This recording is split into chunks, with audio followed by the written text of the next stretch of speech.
বিসমিল্লাহির রহমানির রহিম। আসসালামু আলাইকুম। কেমন আছেন আপনারা সবাই? আলহামদুলিল্লাহ, আমিও ভালো আছি।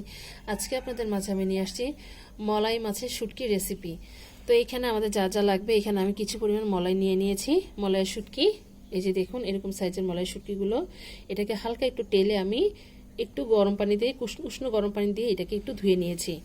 ভালোভাবে ধুয়ে নিতে হবে, যেহেতু এগুলো তো অনেক সময় বালু থাকে।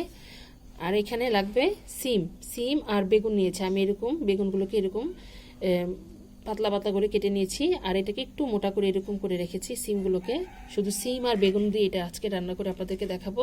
আর লাগবে এখানে কাঁচামরিচ, আমি ভেঙে নিয়েছি, বড় সাইজের কাঁচামরিচগুলোকে ভেঙে নিয়েছি। আর লাগবে হলুদের গুঁড়ো আধা চা চামচ পরিমাণ, 1 চামচ ভরে এখানে লাল মরিচের গুঁড়ো নিয়ে নিয়েছি, স্বাদ মতো লবণ নিয়েছি, পরিমাণ করে নেওয়া আছে। এখানে লাগবে পেঁয়াজ কুচি, রসুন কুচি আর কিছু পরিমাণ ধনিয়া পাতা। তাহলে চলুন আমরা রান্নায় চলে যাই। আমি চুলায় একটি কড়াই দিয়ে দিয়েছি। এখন আমি প্রথমে অল্প করে তেল দিয়ে দিব। বিসমিল্লাহির রহমানির রহিম। তেলটা দিয়ে নিলাম।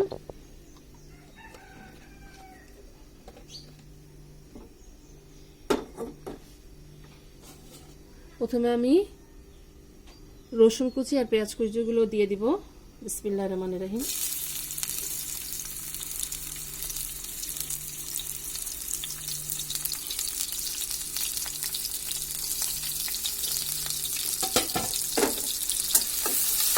রসুন আর পেঁয়াজটা বেশি লাল হওয়ার প্রয়োজন নেই, হালকা একটু নরম হয়ে আসলে আমরা এর মধ্যে শুটকিটা দিয়ে দেব। এই তেলের মধ্যে শুটকিটা দিয়ে তারপর মশলাগুলো আমরা এর সাথে অ্যাড করব।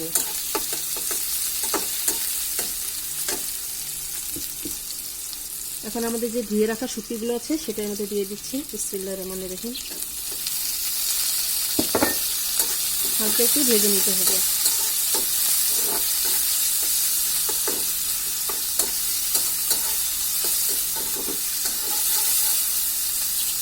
এখন এর মধ্যে আমরা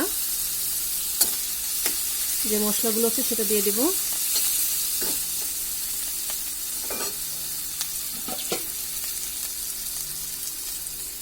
হলুদের গুঁড়ো আর লাল মরিচের গুঁড়োটা আর স্বাদ মতো যে লবণটা নেওয়া আছে সেটাও দিয়ে দেবো এর মধ্যে। এখন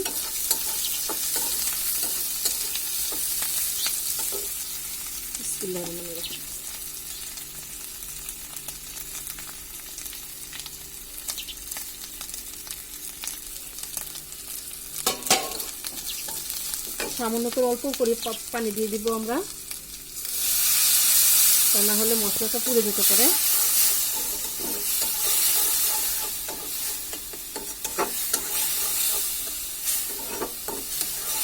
এখন আমাদের এটা কষানো হয়ে আসতেছে।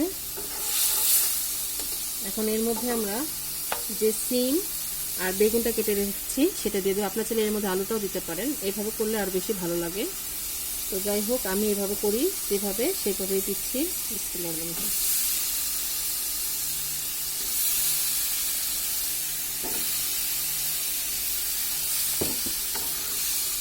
এটাকে একটু ভালোভাবে নাড়াচাড়া করে সামান্য করে পানি দিয়ে দেব।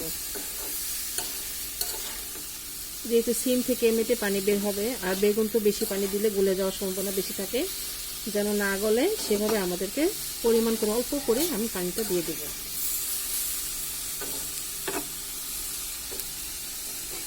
এখন যে কাঁচামরিচগুলো আছে সেটাও দিয়ে দিচ্ছি এর সাথে।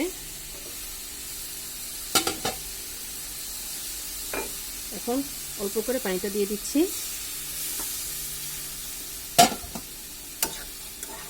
পানিটা দিয়ে দিলাম। এখন আমরা এটাকে ঢেকে দেব। ঢেকে তাহলে কিছু সময় আমরা অপেক্ষা করি। এখন আমরা ফিরে আসলাম। এই দেখুন আমাদের যে পানিটা দিয়েছিলাম, দেখুন সিম থেকেও কিছু পরিমাণ পানি এর মধ্যে ছেড়েছে। এই যে দেখুন, এখন আমাদের এই পানিটা শুকিয়ে নিতে হবে। এই পানির মধ্যে আমাদের সিম আর বেগুনটা সেদ্ধ হয়ে যাবে। তাহলে আমরা আর কিছুক্ষণ এটাকে রান্না করে নিই। আমরা আবার ফিরে আসলাম। এই দেখুন আমাদের পানিটা প্রায় টেনে গিয়েছে। এই যে দেখুন আমাদের সিমটা আর বেগুনটা প্রায় সেদ্ধ হয়ে গিয়েছে। এখন আমি এই পর্যায়ে যে ধনিয়া পাতাগুলো আছে সেটা দিয়ে দেবো এর মধ্যে। আমি হাতে ছিঁড়ে দিচ্ছি, আপনারা চাইলে বটি দিয়ে কেটেও দিতে পারেন।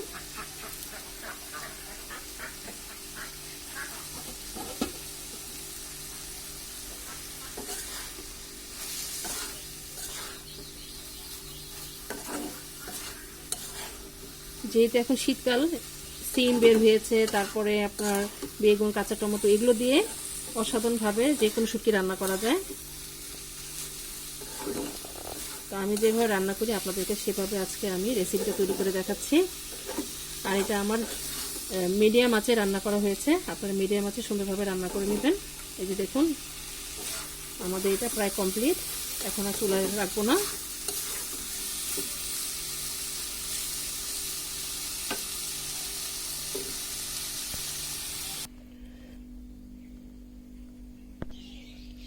তৈরি হয়ে গেল আমাদের মজাদার মলাই শুটকি রেসিপি। মাশাআল্লাহ, আলহামদুলিল্লাহ, দেখুন দেখতে কত ভালো লাগছে, এটা খেতেও অসাধারণ মজা। গরম ভাতের সাথে এই শুটকির তরকারি নিলে অসম্ভব মজা লাগবে খেতে। তো আমার এই রেসিপিটা আপনাদের কাছে কেমন লেগেছে আমাদেরকে অবশ্যই কমেন্ট করে জানাবেন। আর আমার জন্য দোয়া করবেন, আমি যেন আপনাদের মাঝে আরও রেসিপি নিয়ে আসতে পারি। তো আজ এই পর্যন্ত, আপনারা যে যেখানে আছেন ভালো থাকেন, সুস্থ থাকেন। আল্লাহ হাফেজ।